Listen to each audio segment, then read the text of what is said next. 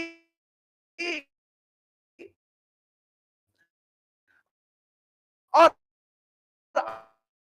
آگ اتنی تیز ہے، اتنی شدت کے ساتھ آگ کے شعلے بھڑک رہے ہیں، 3-4 ابراہیم کو اسیر بنایا گیا، منجنیق کا سہارا لیا گیا، جناب ابراہیم کو منجنیق میں بٹھایا گیا۔ اب کچھ ہی لمحوں میں جناب ابراہیم ہوا کی وادیوں کو چھوڑ کر آگ میں گرنے والے ہیں۔ ایسی خطرناک سچویشن میں جب جبرائیل امین حضرت ابراہیم کے قریب آ کر پوچھتے ہیں کہ یا ابراہیم حل لکا حاجہ، کیا کوئی نیڈ اور حاجت ہے؟ تو حضرت ابراہیم نے کہا حاجت تو ہے، تجھ سے نہیں ہے، میرے پروردگار سے۔ جب جناب ابراہیم کے اطمینان کو دیکھا، اللہ نے جلتے ہوئے آگ کے شعلوں کو گلزار میں بدل دیا۔ کیا حکم دیا؟ یا نارو کونی بردم و سلاما۔ دیکھیں یہاں پر 2 لفظ استعمال ہوئے ہیں، یہ نہیں کہا کہ آگ ٹھنڈی ہو جا، آگ ٹھنڈی ہو گئی حضرت ابراہیم، نہیں۔ تفسیر میں ملتا ہے کہ یا نارو کونی بردم و سلاما، 2 چیزیں، یہ نہیں کہا صرف ٹھنڈی ہو جا۔ مفسرین نے لکھا یہاں پر 2 جملے 2 چیزیں سمجھانے کے لیے ہیں، یہ جو 2 لفظ 2 ورڈز استعمال کیے، ایک برد اور ایک سلام۔ جناب ابراہیم کو جب آگ میں پھینکا گیا، اللہ نے کہا یا نارو کونی بردوں، چونکہ اللہ کا کلام کن فیکون ہوتا ہے، اللہ نے ابھی ارادہ کیا، آگ کو حکم دیا کہ اے آگ ٹھنڈی ہو جا، تو آگ اتنی زیادہ ٹھنڈی ہو گئی کہ حضرت ابراہیم لرزنے لگے۔ ایک لفظ میں نے تجھے ٹھنڈا ہونے کا حکم تو دیا ہے، لیکن اتنی ٹھنڈی بھی نہ ہو جا کہ جس سے میرا ابراہیم پریشان ہو جائے، ٹھنڈی بھی ہو جا، سلامتی بھی عطا کر۔ اور یہاں پر علماء نے کہا اللہ نے جو یہ کہا یا نارو کونی بردوں و سلاما، یہ بردوں اور سلاما کے ذریعے ہم کو بھی ایک پیغام دیا، کہا کہ ہر انسان کو اپنی زندگی میں بردوں و سلاما ہونا چاہیے، ضرورت پڑے تو کچھ ٹھنڈا بھی ہونا چاہیے، ضرورت پڑے تو اپنے ٹھنڈے پن سے تھوڑی گرمی بھی لانا چاہیے۔ مثال کے طور پر اگر انسان کو ایسا بھی نہیں ہونا چاہیے کہ بات کرنے والا اس سے بات کرنے سے ڈرے کہ پتہ نہیں یہ انسان اتنا غصے والا ہے کہ کب ہمیں کیا کہہ دے، اور دوسری طرف سے انسان کو اتنا ٹھنڈا بھی نہیں ہونا چاہیے، کوئی اس کی جو ہے ناموس کی طرف دیکھے وہ خاموش رہ جائے۔ اللہ و سلامہ، جہاں ضرورت ہے وہاں ٹھنڈے رہو، جہاں ضرورت ہے وہاں تمہیں تھوڑا گرم بھی ہونا پڑے گا۔ لہذا جناب ابراہیم کی پہلی کوالٹی کیا تھی کہ وہ مہمان نواز تھے، جو بھی گیسٹ آتا وہ اس کا ویلکم کرتے تھے۔ دوسری کوالٹی کیا ہے؟ اپنے نیڈز کو، اپنی حاجتوں کو اللہ کے علاوہ کسی اور کے سامنے ظاہر نہیں کرتے تھے۔ اور تیسری کوالٹی حضرت ابراہیم کی یہ تھی کہ وہ کثیر الصلوات تھے، جو ہے صلوات کو کثرت کے ساتھ پڑھتے تھے، زیادہ سے زیادہ محمد اور آل محمد پر درود پڑھا کرتے تھے۔ صلوات پڑھے محمد۔ خداوند عالم نے جب ان تین کوالٹیز کو حضرت ابراہیم علیہ السلام کی ذات میں دیکھا تو پھر انہیں اپنا خلیل بنا لیا۔ اور ایسا نہیں کہ یہ صرف پیغمبروں کے لیے تھا، اس زندگی میں ان کی زندگی میں عجیب عجیب چیزیں داخل ہو گئی۔ یہ داستان منقول ہے، اصفہان میں ایک عالم دین ہیں کہ جن کا نام آیت اللہ سید علی معصومی ہے۔ وہ ہر سال اپنے گھر میں محرم میں مجالس کیا کرتے تھے۔ اب چونکہ آیت اللہ کے گھر میں مجلس ہے تو لوگ سمجھتے چلو وہاں جائیں گے تو ثواب زیادہ ملے گا، معنویت زیادہ بڑھے گی، لوگ کثرت کے ساتھ ان کے گھر پہ مجلس کے لیے آیا کرتے تھے، مجالس ہوا کرتی تھی۔ ایک سال ایسا ہوا کہ انہوں نے یہ محسوس کیا کہ اس سال عام لوگ نہیں ہیں مجلس میں، کوئی نہ کوئی ایسا بندہ ہے جس کے اندر ایک خاص جو ہے خصوصیت ہے۔ ایک دن انہوں نے توجہ کی، دوسرے دن توجہ کی، کچھ دنوں کے توجہ کرنے کے بعد انہیں پتا چل گیا کہ کون سا انسان ہے۔ ایک دن مجلس ختم ہوئی، یہ باہر کھڑے ہوئے ہیں، ہر آدمی کو دیکھ رہے ہیں جو نکل رہا ہے۔ جیسے وہ انسان نکلنے والا تھا، کہا کہ میری خواہش اور گزارش یہ ہے کہ سب کو جانے دو، تم تھوڑی دیر کے لیے بیٹھ جاؤ۔ وہ انسان بیٹھ گیا، اس نے کہا آغا ہیں، کچھ کام ہوگا، بلا رہے ہیں، بیٹھ گیا۔ جب سارا مجمع چلا گیا، یہ دو تنہا رہ گئے ان کے گھر میں، تو انہوں نے پوچھا میں تجھ سے ایک راز کی بات پوچھوں گا، تو اس کا جواب مجھے صحیح صحیح دینا۔ اس نے کہا پوچھئے آغا، آپ جو پوچھیں گے میں انشاءاللہ کوشش کروں گا صحیح بتاؤں۔ آغا نے کہا کہ اس سے پہلے بھی میرے گھر میں عزادار آیا کرتے تھے، لیکن جب سے تو نے میرے گھر میں آنا شروع کیا ہے اس وقت سے میں ایک عجیب طرح کی خوشبو تمہارے اندر سے محسوس کر رہا ہوں۔ مجھے بتاؤ وہ کون سی خوشبو ہے جو تمہارے جسم سے آ رہی ہے، اور کون سا پرفیوم اور کون سا عطر ہے جو تم لگا کر آتے ہو؟ اس نے کہا نہیں آقا، میں عطر لگاتا ہی نہیں ہوں۔ آقا نے کہا نہیں، اگر عطر نہیں لگاتے تو یہ جو ہے خوشبو کہاں سے آ رہی؟ میں اچھے طرح سے محسوس کر رہا ہوں تمہارے جسم سے خوشبو آ رہی۔ اس نے ہاتھوں کو جوڑا، کہا آقا آپ نے پوچھ ہی لیا تو میں آپ کو اس کی حقیقت بتاتا ہوں کہ ایک دن میں سویا ہوا تھا، خواب میں نے رسول اسلام کو دیکھا، اصحاب بھی بیٹھے ہوئے ہیں، بہت سارے مومنین بیٹھے ہوئے ہیں، بہت سارے علماء بیٹھے ہوئے ہیں، میں بھی وہاں پر بیٹھا ہوا ہوں۔ تو خواب میں رسول اسلام نے مجھ سے پوچھا کہ بتاؤ یہ سارے مجمع میں سب سے زیادہ مجھ پر اور میری آل پر صلوات کون پڑھتا ہے؟ سب لوگ خاموش تھے، چونکہ کوئی اپنے آپ کو یہ نہیں سمجھتا کہ میرا عمل زیادہ ہے۔ رسول اسلام نے دوسری مرتبہ پوچھا، سب خاموش۔ تیسری مرتبہ پوچھا، سب خاموش۔ ایک مرتبہ رسول اسلام نے اپنے ہاتھ کا اشارہ میرے طرف کیا، وہ شخص بیان کر رہا ہے کہ رسول اسلام نے اپنے ہاتھ کا اشارہ میرے طرف کیا، کہا تو میرے پاس آ۔ جب میں پاس پہنچا تو انہوں نے لوگوں کو میری طرف اشارہ کرتے ہوئے بتایا کہ یہی وہ شخص ہے جو کثرت کے ساتھ مجھ پہ اور میری آل پر صلوات پڑھتا ہے۔ پھر اس کے بعد یہ شخص کہتا ہے آقا خواب ہی میں رسول اسلام نے یہ کہنے کے بعد میرے گردن کا ایک بوسہ لیا تھا، جب میں خواب سے بیدار ہوا میں دیکھتا ہوں کہ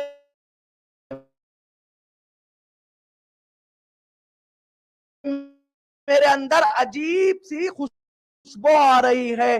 آج کل ہم لوگ طرح طرح کے پرفیومز اور کو خریدنے کی کوشش، اگر جوانوں چاہتے ہو کہ معنوی خوشبو تمہارے اندر آ جائے تو کثرت کے ساتھ صلوات پڑھنے کی عادت ڈالو۔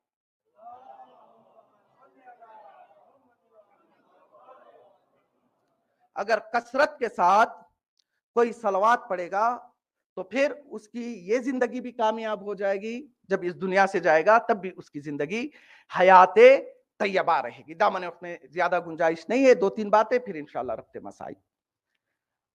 زیارتیں بہت ساری ہیں، ہم لوگ پڑھتے ہیں زیارت وارثہ پڑھتے ہیں، ہر امام کی شہادت پہ ان کی مناسبت سے جو ہے زیارتیں پڑھتے ہیں۔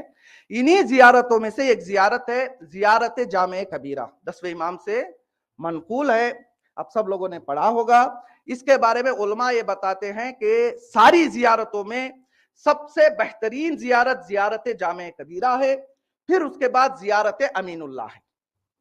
یہاں تک ملتا ہے آیت اللہ مرحوم بہجت کہ جن کا بھی کچھ سال پہلے انتقال ہوا، وہ ہر دن 3 کام ضرور کیا کرتے تھے۔ پہلا کام زیارت جامع کبیرہ پڑھتے تھے، دوسرا کام زیارت عاشورہ کی تلاوت کرتے تھے، اور تیسرا کام ہر دن وہ نماز جعفر طیار کو پڑھا کرتے تھے۔ اب پتا چلا کہ آنکھوں سے مادی پردے کب اٹھتے ہیں؟ جب انسان زیارت جامع کبیرہ، زیارت عاشورہ اور نماز جعفر طیار پڑھنے کا عادی بن جاتا ہے۔ خدا نے ایسے ان کو توفیق نہیں دی تھی کہ صبح کی نماز قم میں پڑھے اور لوگ یہ کہیں کہ ہم نے آج نجف میں آغا بہجت کے پیچھے نماز پڑھی ہے۔ جب انسان معنویت کی طرف جاتا ہے تب کہیں جا کر خدا اسے عظیم درجات عطا کرتا ہے۔ اب اس زیارت جامع کبیرہ کے حوالے سے ملتا ہے کہ علامہ محمد باقر مجلسی کے جنہوں نے بہار الانوار لکھی ہے، ان کے والد علامہ محمد تقی نجف میں مولا کائنات کے حرم میں کھڑے ہو کر زیارت جامع کبیرہ پڑھ رہے تھے۔ اتنے میں وہ کہتے ہیں کہ میری آنکھوں نے دیکھا کہ وقت کا امام میرے سامنے کھڑا ہوا ہے۔ ان کے پیر لرزنے لگے۔ دیکھیں سامنے امام کھڑا ہو، اسے پہچاننے کی صلاحیت بھی ہونی چاہیے۔ پتہ نہیں ان کی زندگی کتنی پاکیزہ زندگی تھی، کس حیات طیبہ کے یہ حامل تھے کہ انہیں وقت کا امام دکھائی دے رہا ہے۔ صرف دکھائی نہیں دیے امام، وہ کہتے ہیں کہ میں نے جیسے امام کو دیکھا میرے پیر لرزنے لگے۔ امام نے اشارہ کر کر مجھے اپنی جانب بلایا، میں ڈرتے ڈرتے امام کے قریب گیا۔ امام نے کہا بیٹھ جاؤ، مجھے ڈر لگ رہا تھا کہیں بیٹھنے میں مجھ سے کوئی گستاخی نہ ہو جائے۔ امام نے کہا ڈرو نہیں، بیٹھ جاؤ۔ کافی سنبھل کر یہ امام کے پاس بیٹھ گئے۔ امام نے پوچھا محمد تقی بتاؤ تم کیا پڑھ رہے تھے؟ انہوں نے کہا مولا میں آپ کے جد کی نقل شدہ زیارت جامع کبیرہ پڑھ رہا تھا۔ تو وقت کا امام کہتا ہے نعمت الزیارہ ہذہ، کتنی اچھی اور کتنی بہترین زیارت ہے یہ۔ پھر تاکید کرتے ہیں کہ آپ اس زیارت کو پڑھا کریں۔ یہ زیارت جامع کبیرہ ہے، اور اس میں اہل بیت کے فضائل کو بھی بیان کیا گیا ہے، ان کے حقوق کو بھی بیان کیا گیا ہے، معرفت کو بھی بیان کیا گیا ہے۔ کوشش کیجئے اس ہفتے میں عاشورہ سے پہلے جب بھی آپ گھر میں رہیں، فری رہیں، ایک مرتبہ اس زیارت کو کھول کے دیکھیں آخر ہے کیا چیز۔ یقین مانیے آپ ایک مرتبہ پڑھیں گے تو پھر آپ کو لطف آنے لگے گا، پھر آپ چاہیں گے کہ ہر دن اس زیارت کو پڑھیں۔ اس زیارت کا صرف ایک جملہ پیش کروں گا چونکہ دامن وقت میں گنجائش نہیں۔ اس زیارت میں ایک جملہ یہ ہے کہ الحمدللہ الذی جعل صلواتنا علیکم طیبا لخلقنا وطہارتا لانفسنا وکفارتا لذنوبنا۔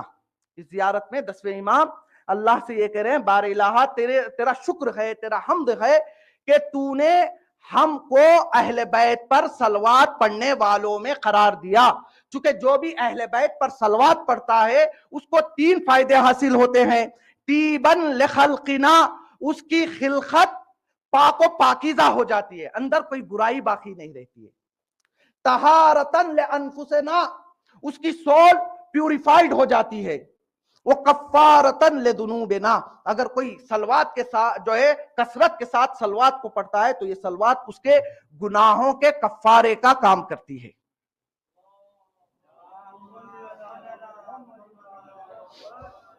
ہو سکتا ہے کوئی یہ کہے اس کا مطلب یہ ہے کہ گناہ کروں صلوات پڑھوں، گناہ کروں صلوات پڑھوں۔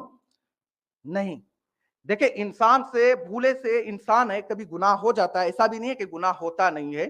گناہ کے بعد انسان صدق دل سے توبہ کرتا ہے۔ اب انسان کہے میں نے گناہ کیا، توبہ کر لیا، ختم ہو گئی بات، نہیں۔ دیکھیں کبھی کبھی کچھ کپڑے ہوتے ہیں، خصوصاً سفید کپڑے، آپ جب اس کے اوپر کوئی گندگی لگ جائے تو آپ کو اسے دھونا پڑے گا، لیکن دھونے کے بعد بھی اس میں کچھ دھبے باقی رہ جاتے ہیں کہ جس کے لیے ایک خاص لکوڈ کا استعمال کیا جاتا ہے۔ بالکل اسی طرح سے انسان سے گناہ سرزد ہوتا ہے، اس کا وظیفہ یہ ہے کہ وہ توبہ کرے، لیکن توبہ کے بعد بھی اگر دل کے اندر کچھ دھبے باقی رہ گئے تو صلوات ان دھبوں کو پاک کر دیتی ہے۔ لہذا